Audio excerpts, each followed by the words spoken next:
Hello, sweet friend. My name is Micah, and this is part 2 in my series on why I journal. In part 1, I described this metaphor of my journal being like a mirror. It just helps me see myself clearer, and therefore I feel like I can become a better version of myself. And now, throughout the rest of the series, I'm going to explore what better looks like, because it sort of touches different aspects of my life. In this video, better will mean more joyful in a way. So whenever I reflect on why I journal or talk to family and friends about my motivation behind journaling and what keeps me going, the word joy comes up often, or pretty much every time. And so this part 2 is all about how my journal helps me find and cultivate more joy in my life. And while I chat to you about these things, I am actually going to be working in my joy journal. This is a journal that I have dedicated to recording the big and small joys in my life. And so I'll be creating a spread about my recent adventures in volunteering at the Humane Society. So hopefully you'll enjoy seeing those visuals while I talk to you. I'll also have 4 journaling prompts for you later in this video to help you sort of get started in using your journal to find and cultivate more joy in your life. And so I hope you find those useful. And yeah, let's get started. Since you're watching this video, you and I probably share a love for papers, stickers, notebooks, inks, other ephemera, washi tapes, stamps. Journaling offers many opportunities for joy, and I think stationery is certainly one of them, and a big one, the obvious one, I guess. I'll touch on a less obvious source of joy in journaling in just a moment. But yeah, stationery is just so wonderful. I mean, there's all these colors and patterns and whimsical illustrations by all these lovely creators. And then also, stationery is so cute and tiny, which means that it's not only adorable, but it's easy to share with friends. So, there's the joy in sending out happy mail and receiving happy mail too, of course. So yeah, stationery. Stationery is a big one. And this might be surprising, but you and I can feel pretty good about engaging in our love for stationery, because I think one of the more difficult things about joy is allowing oneself to pursue it. Joy can easily be thought of as something that is frivolous or luxurious, and therefore one can feel like pursuing joy is egoistic or expendable, like you shouldn't invest any resources into pursuing joy. But there's been a number of studies that show that seeking out joy is important for several reasons. It has a profound impact on your overall well-being and quality of life. For one, seeking out joy helps us create a life that feels more fulfilling and meaningful.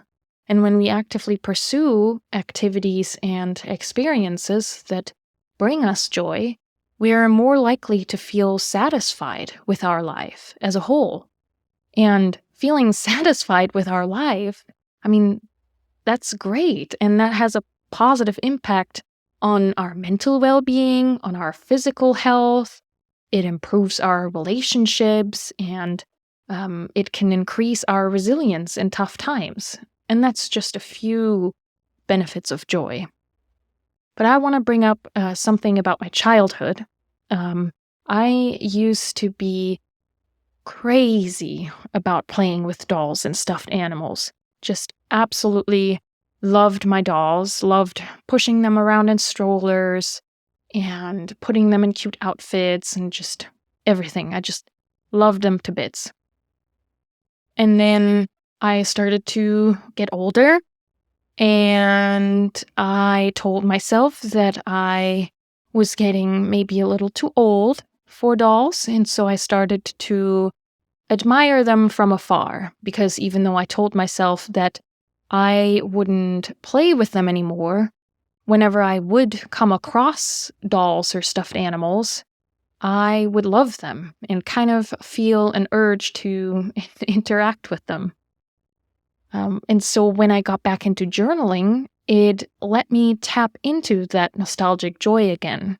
So I love including stickers and printables in my journal that resemble dolls or animals dressed in cute outfits.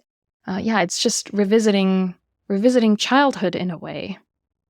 And so little by little, I realized that these doll-like stickers just brought me so much joy that I started to feel more comfortable with the idea of starting a new collection of dolls and stuffed animals. And so I brought them back into my life.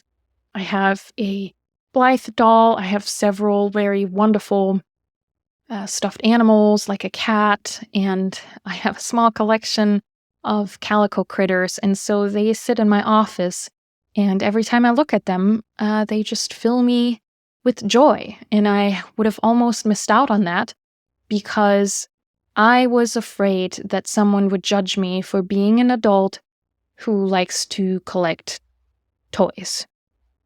And that's the thing, right? Judgment kills joy immediately, and even just the fear of judgment can kill joy. And I once read this wonderful quote by a person named Nidra Tawat. I'm probably pronouncing that wrong, and I'm so sorry. But they are a relationship therapist, and they said that joy starts with authenticity. Joy starts with authenticity. And there are so few spaces where we can connect with ourselves, find out who we are and what we like, free of judgment. And I think therein lies the potentially less obvious source of joy in journaling. Journaling can put you back in touch with what is authentically you, both through writing as well as through decorating your spreads with stationery. I think that my journal offers me a judgment-free space where I can explore what it means to be authentically me, and that includes loving anything doll-like and cute animal characters that are dressed up like humans. So if we believe that joy starts with authenticity, then that means that journaling helps me become my most joyful self. My journal is a space where I can experiment and notice what brings me joy and what doesn't. I don't need to explain myself and my choices, right? I can try something out, and if it doesn't really vibe, I can let it go. I can be bold and don't need to come up with all the arguments why it is or isn't okay to be into that, right? So between the covers of my journal, I can grow my confidence in what makes me happy and fulfills me. So that's, again, what happened with the stickers, right? It let me tap into that childhood joy and let me grow in confidence on being comfortable with my likes in cute doll-like things. And so my journal really did encourage me to start collecting toys again. And it also helped me realize that, for example, the choir that I had joined about a year ago always left me feeling kind of stressed and exhausted. And so eventually I quit. It wasn't the source of joy I had thought it would be, and instead I now volunteer at the animal shelter, and that seems to be a much better fit. So that's, again, showing how it can be learning what brings you joy in the visual aspects, color palettes, different illustration types, imagery, but it can also be more introspective, right? The mirror idea of seeing what goes on in your life, what experiences or people bring you joy, and which ones kind of drain you. And now I want to share with you 4 journal prompts that will hopefully help you get started in using your journal to find and cultivate more joy in your life. So, journal prompt number 1, create a spread about a joyful collection of yours. How did this collection start, and what are some of the stories behind how these items came into your possession? Journal prompt number 2, create a joy color palette for yourself. When looking at your stationery and some of your favorite journal spreads, what colors tend to pop up over and over again? What colors do you just feel drawn to because they make you happy? Journal prompt number 3, what activities or hobbies have you been curious about but haven't tried yet? Maybe reflect on what is stopping you from trying some of these out. And then journal prompt number 4, create a checklist of everyday activities that tend to bring you joy. For example, taking a walk, reading, listening to music. And then use this checklist throughout the week to record how often you engage in them. And then at the end of the week, reflect on how engaging in these joyful activities has benefited your overall well-being.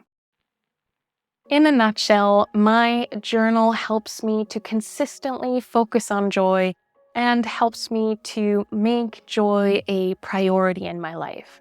And because journaling helps me to figure out what it means to be authentically me, it also helps me to figure out what those opportunities for joy are.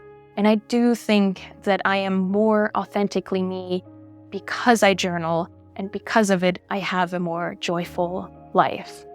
If you are interested in finding out more about joy, I can highly recommend this book by Ingrid Fattel-Lee called Joyful. I have that linked in the description below. I can also highly recommend her Instagram account and her blog. There's just so much about joy and joy research to learn there, and fun images to look at. It's just, just a really good resource.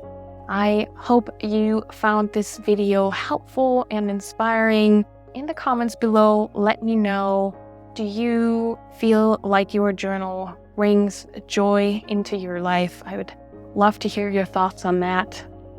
And also let me know if there's anything else you would like me to explain further or show more examples of in terms of journaling for joy. I really feel strongly about journaling for joy and the importance of making joy a priority. So I'd love to chat more, and I don't know if there's enough questions. Maybe we could even do a whole video, sort of a journaling for joy Q&A. I'd love that. Just let me know in the comments below.